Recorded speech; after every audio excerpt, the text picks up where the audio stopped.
जैसा कि हमने पिछली वीडियो में विस्थापन और द्विविस्थापन अभिक्रिया को समझा था, आज हम उपचयन एवं अपचयन को समझेंगे। तो चलिए हम पहले इनकी परिभाषा से शुरू करते हैं। तो पहले हम उपचयन की परिभाषा को पढ़ेंगे।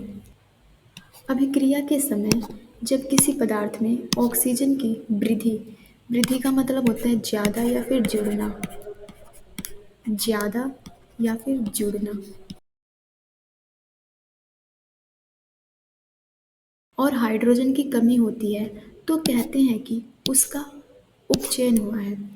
जैसे कोई अभिक्रिया हो रही है, उसमें कोई पदार्थ है, उसमें ऑक्सीजन की वृद्धि हो, मतलब ऑक्सीजन उस पदार्थ में जुड़े और हाइड्रोजन की कमी हो, तो हम कहेंगे उस पदार्थ का उपचयन हुआ है। क्या हुआ है? उस पदार्थ का उपचयन हुआ है। अब ठीक ऐसे ही अब हम अपचयन की परिभाषा को पढ़ते हैं।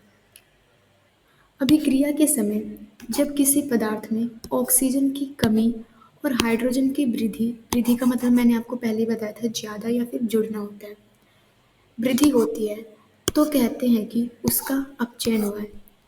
इसमें क्या होता है, अगर कोई अभिक्रिया हो रही है, उसमें एक पदार्थ है, अगर उसमें ऑक्सीजन की हानि हो रही है, ऑक्सीजन की कमी हो रही है और हाइड्रोजन की वृद्धि यानी हाइड्रोजन उसमें जुड़ रहा है, तो हम कहेंगे उस पदार्थ का क्या हुआ है? अपचयन हुआ है। अब इसी से मिलता जुलता एक अभिक्रिया पढ़ लेते हैं जिसे हम रेडॉक्स अभिक्रिया कहते हैं। अब रेडॉक्स अभिक्रिया क्या होता है, इसको हम परिभाषा पढ़ लेंगे, फिर उदाहरण के द्वारा हम इसे और अच्छे से जानेंगे। तो इसकी परिभाषा क्या है? किसी अभिक्रिया में एक अभिकारक उपचयित तथा दूसरा अभिकारक अपचयित होता है तो इन अभिक्रियाओं को उपचयन, अपचयन या रेडॉक्स अभिक्रिया कहते हैं। अब इसमें क्या है, अगर कोई अभिक्रिया हो, उसमें अगर एक जो पदार्थ है उसका उपचयन हो रहा हो और दूसरे का अपचयन हो रहा हो, तो हम इस पूरी अभिक्रिया को कहेंगे रेडॉक्स अभिक्रिया। अब हम रेडॉक्स अभिक्रिया को कुछ उदाहरणों के द्वारा और अच्छे से समझेंगे। तो पहला इसका उदाहरण है, जब कॉपर ऑक्साइड की अभिक्रिया हाइड्रोजन के साथ कराएंगे तो ये हमें कॉपर प्राप्त होगा एक तो, और साथ में वाष्प भी। तो यहाँ पर आप देख रहे हो जो ये कॉपर ऑक्साइड है, जब इसने हाइड्रोजन के साथ अभिक्रिया करा तो सिर्फ ये कॉपर रह गया, क्योंकि कॉपर जो है इसके साथ जो ऑक्सीजन था ये इससे अलग हो गया और ये सिर्फ कॉपर बन गया। तो यहाँ पे जो ये कॉपर ऑक्साइड है इसका अपचयन हुआ है, कॉपर ऑक्साइड का अपचयन हुआ है, क्योंकि पहले इसके पास ऑक्सीजन था, अब इसके पास ऑक्सीजन नहीं है, क्योंकि ऑक्सीजन की जब हानि होती है, मतलब ऑक्सीजन की जब कमी होती है, तो हम तब क्या कहते हैं? तब हम कहते हैं उस पदार्थ का अपचयन हुआ है। अब यहाँ पर जो हाइड्रोजन है, अब इसके साथ क्या हुआ है? इसके साथ ऑक्सीजन आके जुड़ गया है, मतलब ऑक्सीजन की वृद्धि हुई है, तो हम क्या कहेंगे? हाइड्रोजन का क्या हुआ है? उपचयन हुआ है। हाइड्रोजन का क्या हुआ है? उपचयन। और उपचयन में क्या था कि ऑक्सीजन की वृद्धि हो, ऑक्सीजन जुड़ता हो, तब हम कहते हैं उस पदार्थ का उपचयन हुआ है।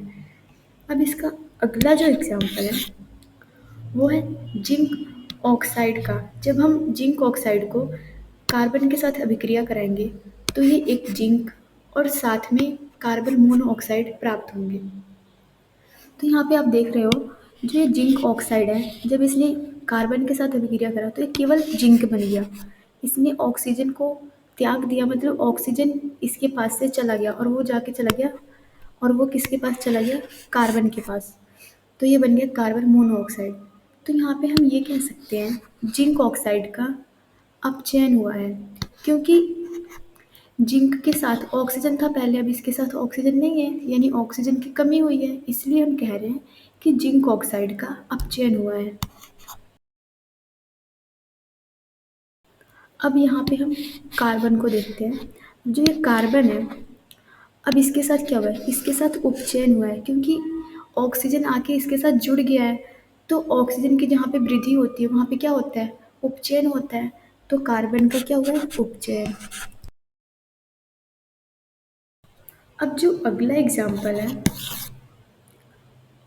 वो है मैग्नीज ऑक्साइड को जब मैग्नीज ऑक्साइड को हाइड्रोक्लोरिक अम्ल यानी HCl के साथ अभिक्रिया कराएंगे तो क्या मिलेगा हमें? मैग्नीज क्लोराइड, साथ में जल और क्लोरीन गैस। तो यहाँ पे आप देखो, पहले ये मैग्नीज ऑक्साइड था, अब बाद में जब इसने अभिक्रिया करी HCl के साथ तो ये क्या बन गया? Manganese chloride. तो हम यहाँ पे ये कह सकते हैं मैग्नीज ऑक्साइड का क्या हुआ है? अपचयन हुआ है, क्योंकि पहले मैग्नीज के पास ऑक्सीजन था, अब इसके पास जब इसने HCl के साथ अभिक्रिया करा तो इसने ऑक्सीजन को त्याग दिया, मतलब ऑक्सीजन इसके साथ से हट गया। अब यहाँ पे हम देख सकते हैं जो HCl है, अब यहाँ पे क्या हो रहा है? अब यहाँ पे जो हाइड्रोजन है इसके साथ अब ऑक्सीजन आके जुड़ गया, अब ऑक्सीजन की वृद्धि हो रही है, तो हम यहाँ पे कहेंगे इस पदार्थ के साथ उपचयन हुआ है। यानी हम ये कहेंगे कि हाइड्रोजन के साथ उपचयन हुआ है क्योंकि इसके साथ ऑक्सीजन आके जुड़ गया है। ये थे कुछ एग्जाम्पल रेडॉक्स अभिक्रिया के। मैं आशा करती हूँ आपको रेडॉक्स अभिक्रिया समझ में आ गई होगी। तो अब हम क्रियाकलाप पर चलते हैं। अब हम क्रियाकलाप 1.11 करेंगे। इसमें क्या कहा गया है? एक चाइना डिश में 1 ग्राम कॉपर चूर्ण लेकर उसे गर्म कीजिए। जैसे कि ये आप यहाँ चित्र में देख रहे हैं, एक चाइना डिश है, इसमें हमने कॉपर के चूर्ण लेने हैं। ये भूरे रंग का होता है कॉपर का चूर्ण, यहाँ पे आप देख सकते हो। और आगे बोल रहे हैं आपने क्या प्रेक्षण किया? जब आप चाइना डिश में भूरे रंग का कॉपर के चूर्ण को वायु की उपस्थिति में गर्म करेंगे तो आप क्या प्रेक्षण करेंगे? आप क्या देखेंगे? तो इसको हम जानेंगे इसकी रासायनिक समीकरण के द्वारा।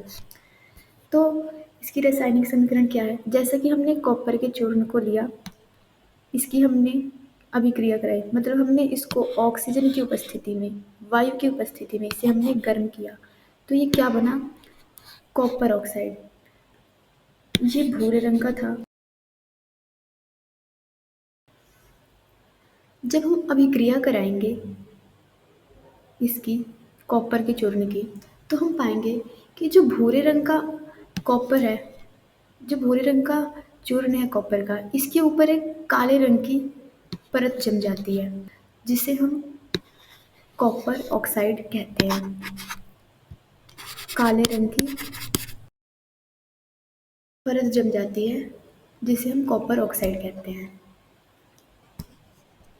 हम आगे क्या करेंगे? जो ये कॉपर ऑक्साइड है, काले रंग का जो पदार्थ है, इसकी हम अभिक्रिया कराएंगे हाइड्रोजन के साथ। मतलब जो कॉपर ऑक्साइड है इसके ऊपर हम हाइड्रोजन गैस को प्रवाहित कराएंगे और इस और साथ में हम हीट भी देंगे, तो हमें क्या प्राप्त होगा? कॉपर और वाष्प यानी H2O। इसको हम समझेंगे एक डायग्राम के द्वारा। क्या करना है? एक परखनल लेना है जिसके दोनों साइड से ऐसे खुले हो और हमने इसमें कॉपर ऑक्साइड डालना है जो ब्लैक कलर का होता है यहाँ पे। और हमने क्या करना है? एक जलती हुई मोमबत्ती लानी है इसको हीट देने के लिए। तो हम क्या करेंगे? कॉपर ऑक्साइड इस परखनली में डालेंगे और इस साइड से हम कॉपर ऑक्साइड के ऊपर हाइड्रोजन गैस का प्रवाह कराएंगे। तो हमें क्या मिलेगा देखने को? एक तो वाष्प बनेगा और साथ में कॉपर यानी जो भूरे रंग का पदार्थ था वो दोबारा बन जाएगा।